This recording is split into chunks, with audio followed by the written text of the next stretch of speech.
Salam saudara sekalian, bersyukur kita kembali belajar. Pertemuan kemarin kita sudah belajar tentang liturgi pertunangan. Jadi kalau mau nikah, biasanya ada tunangan terlebih dahulu. Ya, dan pertunangan itu bukan merupakan tradisi di kita. Pada zaman Tuhan Yesus, ya kalau kita lihat memang Yusuf dan Maria dalam posisi waktu itu kan tunangan. Jadi ini tradisi Timur Tengah pun ada pertunangan. Nah, setelah pertunangan biasanya mereka menikah karena di pertunangan itu biasanya ada ikatan, lalu ada kesepakatan kapan pernikahan akan dilaksanakan dan pembagian biayanya mungkin seperti itu. Nah, setelah itu pernikahan. Nah, hari ini kita secara khusus untuk membahas tentang liturgi upacara pernikahan kudus. Iya, jadi itu. Jadi kita anggap pertunangan sudah selesai, lalu kita masuk dalam upacara pernikahan kudus. Ya, saya sudah menikah, kemarin saya sampaikan 10 tahun yang lalu. Saya sudah agak lupa waktu itu seperti apa, tapi ya agak sedikit ingat lah ya. Ya, saudara sekalian, saya akan share screen untuk bagian ini ya. Iya. Saya share screen. Nah, jadi pemberkatan nikah kudus, pemberkatan nikah. Nah, biasanya acara pemberkatan nikah ini diadakan terpisah dari misalnya ibadah umum. Ya, atau terpisah dari acara-acara yang lain. Kadang itu diadakan hari Sabtu atau diadakan hari Minggu setelah kebagian ini. Nah, biasanya mempelai calon mempelai belum calon mempelai belum mempelai datang, ada musiknya gitu,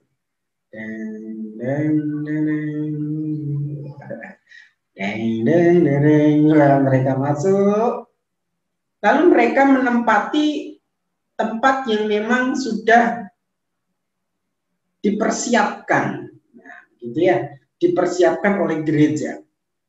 Tempat duduk di situ yang sudah dipersiapkan. Nah, untuk tempat duduknya ada yang masih bersama di sebelah kiri, sebelah kanan begitu, sesuai dengan aturan gereja itu. Nah, setelah mereka di sana, mulailah acara pemberkatan nikah dilaksanakan. Biasanya pendeta berdiri di dekat mimbar atau di depan. Iya. Lalu mempelai berdua diminta berdiri di tempat yang telah disediakan untuk pemberkatan. Dengan posisi laki-laki di sebelah kiri perempuan. Ya, jadi ada aturannya begitu ya. Jadi ya mereka diminta. Supaya apa? Nah, biasanya ini sudah latihan. Setahu saya sudah latihan, sudah dikasih tahu lah. Ini nanti kayak gini kan begitu kan? Biasanya. Ya, tapi mungkin juga nggak ada latihan. Kayak saya dulu nggak ada latihan kayaknya. Nggak ada latihan langsung. Jadi saya dulu nggak ada latihan. Jadi saya langsung datang langsung acara itu. Ya, lalu pendeta berkata, sidang jemaat yang dikasih Tuhan, kita berkumpul di hadapan hadirat Allah untuk mempersatukan saudara A dengan saudari B dalam pernikahan kudus. Ini posisi kedua mempelai sudah di depan, di hadapan pendeta kan begitu. Lalu pendeta sampaikan ini. Sidang jemaat yang dikasih Tuhan, kita berkumpul di hadapan hadirat Allah untuk mempersatukan saudara A dengan saudari B dalam ya pernikahan kudus. Ya, seperti itu. Lalu di sini ya Pendeta, Alkitab mengajarkan bahwa pernikahan adalah hubungan yang tetap antara seorang laki-laki dan seorang perempuan. Tanpa paksaan, menyerahkan diri seorang akan yang lain sebagai sekutu hidup. Wah, ini menarik, saudara. Tanpa paksaan. Lupa gimana kalau zaman dulu itu dijodohkan, itu kan dipaksa orang tua. Tapi sebenarnya inilah konsepnya. Jadi saya tidak tahu apakah Adam dulu dipaksa untuk sama Allah. Gak ada pilihan Pak, karena cuma adanya perempuan cuma satu kan begitu ya. Ya, jadi tanpa paksaan. Lalu yang kedua, pernikahan adalah persekutuan yang mencakup penyerahan dan tanggung jawab timbal balik satu kepada yang lain juga kepada Allah. Jadi persekutuan yang mencakup penyerahan, tanggung jawab. Jadi saudara sekalian, suami istri itu saling memperlengkapi.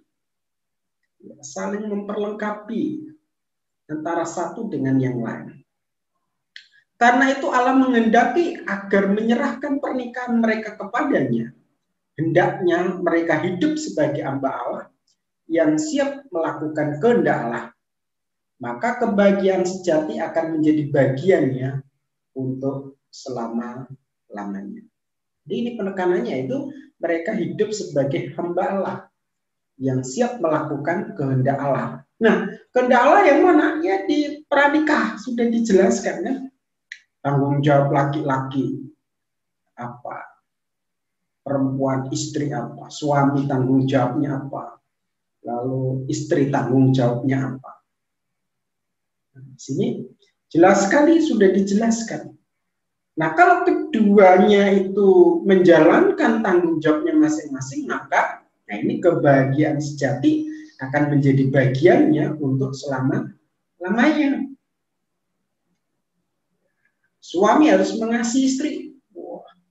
Istri harus tunduk. Ya, jangan nanduk. Tunduk pada suami. Oke? Nah, sekarang kita akan lihat di sini.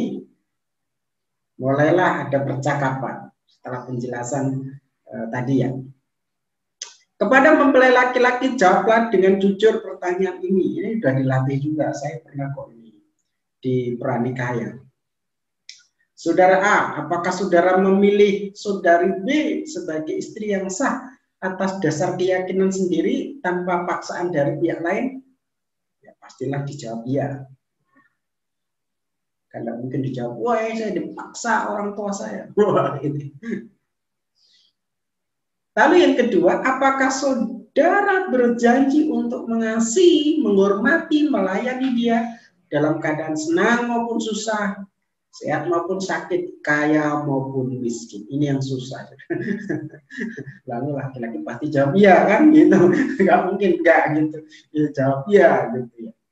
Jadi ini tanggung jawabnya itu menghormati, melayani dalam keadaan senang atau susah, sehat maupun sakit, kaya atau miskin, di rumah kontrakan atau kos-kosan, atau mertua indah gitu ya. Ya, jadi itu pastilah dijawab dengan iya. Sekarang kepada mempelai perempuan, jawablah pertanyaan ini dengan sejujurnya.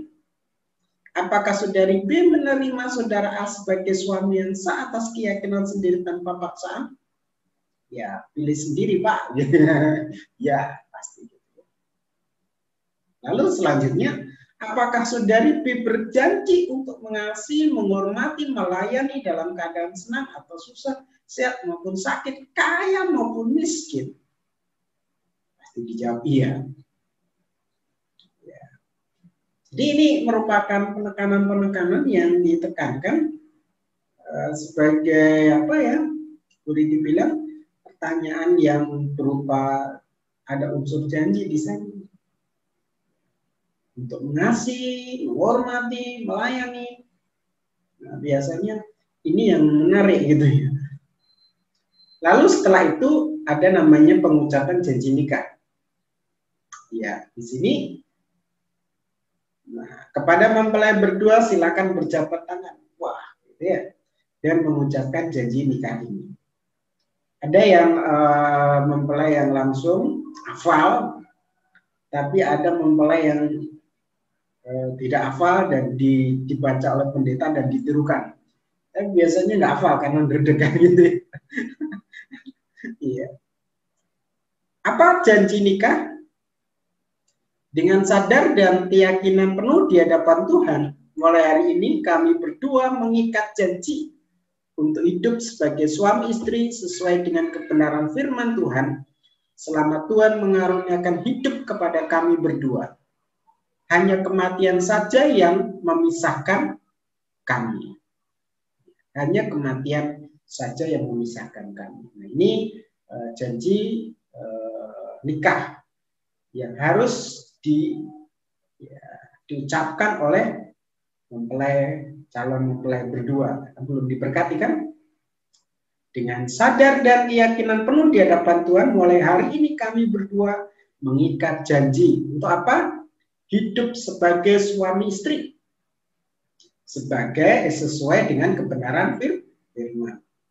Selama Tuhan mengaruniakan hidup kepada kami berdua, hanya kematian saja yang memisahkan kami. Jelas, tidak boleh cerai, gitu. Cerai boleh nggak? Nggak boleh, gitu. Nah, setelah janji nikah itu ada namanya tukar cincin, ya sama seperti pertunangan ini.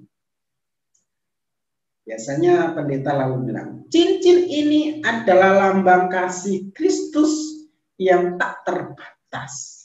Hendaknya kasih itu menjadi pengikat hubungan nikah kalian untuk selama-lamanya. Kenakanlah cincin di jari manis pasanganmu sebagai tanda janji setiamu kepadanya. Mempelai laki-laki lebih dahulu menyematkan cincin di jari manis mempelai perempuan, setelah itu baru mempelai perempuan ke mempelai laki-laki. Ya. Nah, setelah tukar cincin, itu bagian selanjutnya yaitu doa pemberkatan nikah. Sidang jemaat yang kekasih, telah kita dengar dan saksikan keyakinan dan janji setia mereka untuk hidup dalam rumah nikah. Apakah ada di antara saudara keberatan bagi mereka untuk diberkati? Nah, ini kesempatan untuk mantan-mantan ini. Untuk, ya, saya tidak setuju. Gitu ya. Tapi jarang. Ya, cuma kemarin saya pernah baca di koran itu, di mana itu? Ada pernikahan itu, ada ibu-ibu bawa anak. Ini anaknya. Katalah pernikahan. Jadi, sidang jemaat yang kekasih, kita telah dengar dan saksikan keyakinan dan janji setia mereka untuk hidup dalam rumah nikah. Apakah ada di antara saudara keberatan bagi mereka untuk diberkati? Ya, pasti jemaat tidak ada kan gitu. Jika tidak ada, kami meminta jemaat berdiri dan memohon berkat bagi mempelai berdua. Di sini mempelai berdua berlutut dengan posisi laki-laki di sebelah kiri.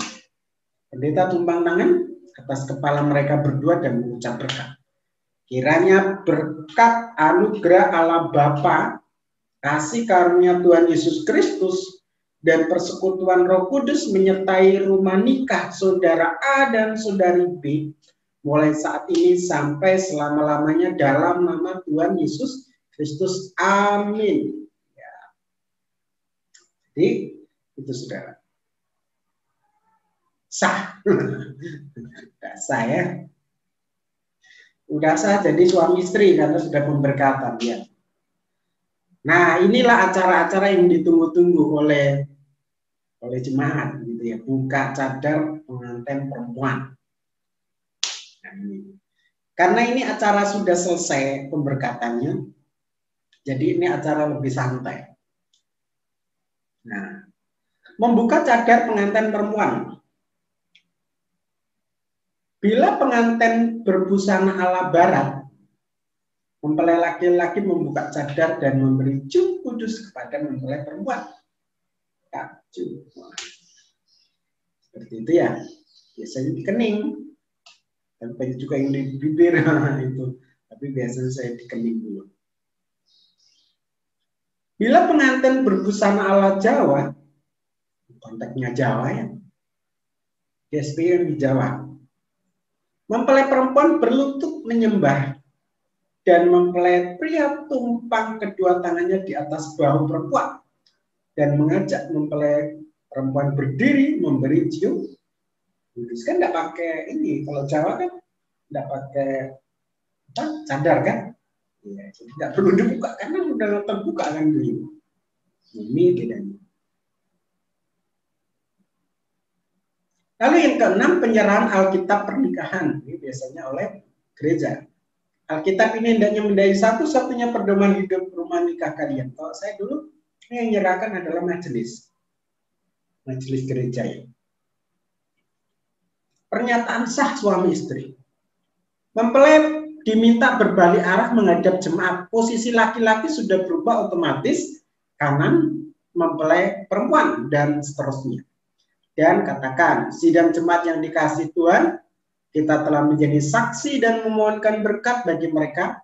Maka dengan ini saya sebagai hamba Tuhan Yesus Kristus atas namanya menyatakan bahwa mulai hari ini, hari biasanya minggu tanggal berapa, saudari A dan saudari B telah sah menjadi suami istri di hadapan Tuhan dan jemaat, sehingga mereka dapat disebut sebagai bapak ibu siapa. Mereka bukan lagi dua, melainkan satu. Apa yang telah dipersatukan Allah tidak boleh diceraikan manusia. Matius 19 ayat 9 dan ya selesai. Mempelai dipersilakan duduk kembali dan acara selesai. Ya, saudara sekalian, itu secara umum untuk liturgi acara pemberkatan nikah. Sekali lagi mungkin tiap gereja beda, tetapi secara umum pasti urut-urutannya mirip. Nah, ini yang biasa dilakukan oleh gereja GSPI sebagai gereja presbiterial sinodal. Ini saya ambil dari sana untuk materi. Ya, saya rasa ini yang bisa saya sampaikan. Terima kasih banyak. Tuhan Yesus memberkati kita semua. Amin.